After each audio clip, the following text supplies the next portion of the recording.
नमस्कार मंडळी, आयशाच मराठी रेसिपीमध्ये आपले मनपूर्वक स्वागत। आज मी गवारपासून अगदी छान अशी सुक्की भाजी बनवणार आहे। त्यासाठी मी गवार घेतली आहे, त्याचे छान असे तुकडे करून संपूर्ण गवार चांगली गवार असे तुकडे करून त्याची जी दांडी असते ती बाजूला करून घेतली आहे, म्हणजे गवार निवडून घेतली आहे एकंदरीत।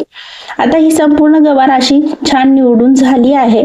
मी स्वच्छ पाण्यात ती धुवून घेणार आहे। तर मी आता 1 ते 2 पाण्यामध्ये ती अशी चोळून धुवून घेणार आहे व्यवस्थित। तुम्ही बघू शकता या पद्धतीने संपूर्ण गवार अशी चोळून घेतली आहे मी पाण्यामध्ये, आणि हे पाण्याने व्यवस्थित अशी ही धुवून घेणार आहे। अगदी झटपट होणारी सुक्की भाजी म्हणून आपण ही बनवू शकतो। तर ही गवारची भाजी सुक्की कशी बनवायची हे आज आपण बघत आहोत। तर ही संपूर्ण गवार अशी मी छान प्रकारे निवडून घेतली आहे, आणि आता ही स्वच्छ पाण्यात 2 ते 3 पाण्यात चोळून अशी धुवून घेणार आहे। आणि हे पाणी मी बाजूला काढून दुसरं पाणी घेणार आहे।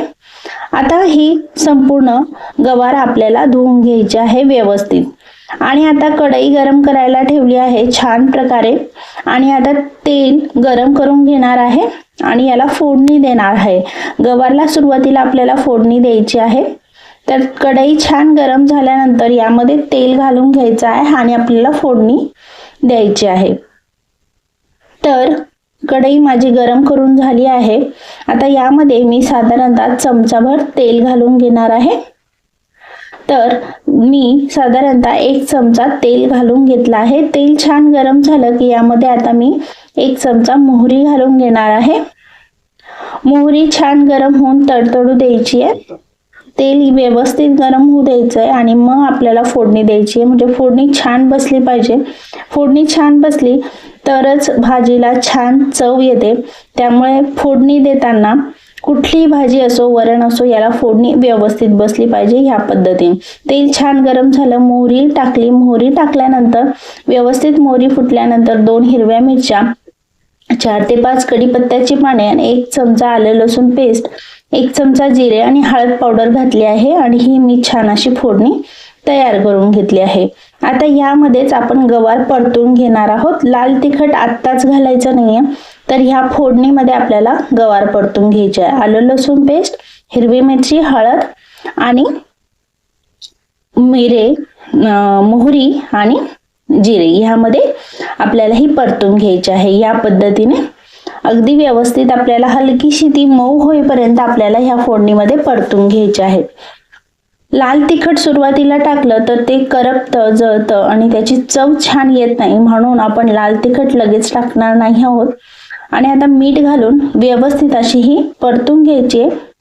आणि हे बघा, ही संपूर्ण फोडणीमध्ये व्यवस्थित आपल्याला परतून घेतल्यानंतर 2 मिनिटांसाठी झाकण ठेवायचंय आणि ती वाफवून घ्यायची आहे। थोडीशी आपल्याला शिजली पाहिजे, साधारणतः 20%, म्हणजे 20% ही शिजली पाहिजे। याने काय होतं, पूर्ण स्मोकी फ्लेवर येतो भाजीला, म्हणजे त्याचा चव खूप छान येते। ही संपूर्ण फोडणी त्या भाजीमध्ये उतरते आणि त्यामुळे भाजीला चव छान येते। यासाठी आपण ही प्रोसेस करत आहोत। तर 2 मिनिटं वाफवून घेतल्यानंतर संपूर्ण ह्यामध्ये जी फोडणी केली होती आपण, ती फोडणी भाजीला व्यवस्थित लागून तिचा सुगंध छान यावा यासाठी आपण हे वाफवून घेतले। आता इथे लाल तिखट मी घालून घेतला आहे व्यवस्थित, आणि याचमध्ये 1 चमचा धना पावडर मी घालून घेतली आहे। नंतर 1 चमचा हिंग पावडर घातली आहे, आणि आता हे व्यवस्थित असं परतून घेते आहे। हे बघा, हिंग पावडर 1 चमचा घातली की आता हे पुन्हा परतून घ्यायचं 1-2 मिनिटांसाठी। आता ही लाल तिखट करपू नये किंवा त्याचा जो फ्लेवर आहे तो व्यवस्थित राहावा यासाठी आता हे 2 मिनिटं परतलं की लगेचच यामध्ये गरम पाणी घालायचं आहे, थंड पाणी घालायचं नाहीये। गरम पाणी घातल्यामुळे काय होतं की भाजीची चव बिघडत नाही, त्यामुळे अवश्य गरम पाणी घालायचंय। आता आपल्याला ही सुक्की करायची आहे, म्हणून मी अगदी अर्धा ग्लास पाणीच गरम पाणी घातलेलं आहे, आणि पुन्हा झाकण ठेवून मी व्यवस्थित आपल्याला शिजवून घ्यायचे आहे। तर 10 मिनिटांनंतर संपूर्ण पाणी आटलं आहे, हे बघा तुम्ही बघू शकता, आणि ही गवारची भाजी देखील अगदी व्यवस्थित अशी शिजली गेली आहे। आता संपूर्ण पाणी आटल्यानंतर यामध्ये मी बारीक चिरून घेतलेली, स्वच्छ धुवून घेतलेली कोथिंबीर घातली आहे, आणि ती देखील मी अशी व्यवस्थित परतून घेणार आहे। कोथिंबीर घातल्यानंतर 2 मिनिटं शिजू द्यायची, कारण कोथिंबीरचा ओलावा भाजीत उतरतो, म्हणून 2 मिनिटं शिजू द्यायची आहे. त्यामधलं संपूर्ण पाणी आटल्यानंतर आपण यामध्ये दाण्याचा कूट घालणार आहोत. तर मी सुरुवातीला शेंगदाणे भाजून घेतले होते आणि मिक्सरला त्याचं जाडसर असं कूट करून घेतला होता शेंगदाण्याचा. तो 1 चमचा मी यामध्ये घालून घेणार आहे. तर तुम्ही बघू शकता 1 चमचा दाण्याचा कूट असा मी घालून घेतला आहे व्यवस्थित. आणि आता ही संपूर्ण भाजी व्यवस्थित मिक्स करून घेणार आहे. संपूर्ण पाणी हे आटून गेलं म्हणजे पूर्ण भाजीमध्ये शिजलं गेलं की मग दाण्याचं कूट घालायचं आहे, म्हणजे मोकळी सुटसुटीत अशी ही गवारची भाजी होते.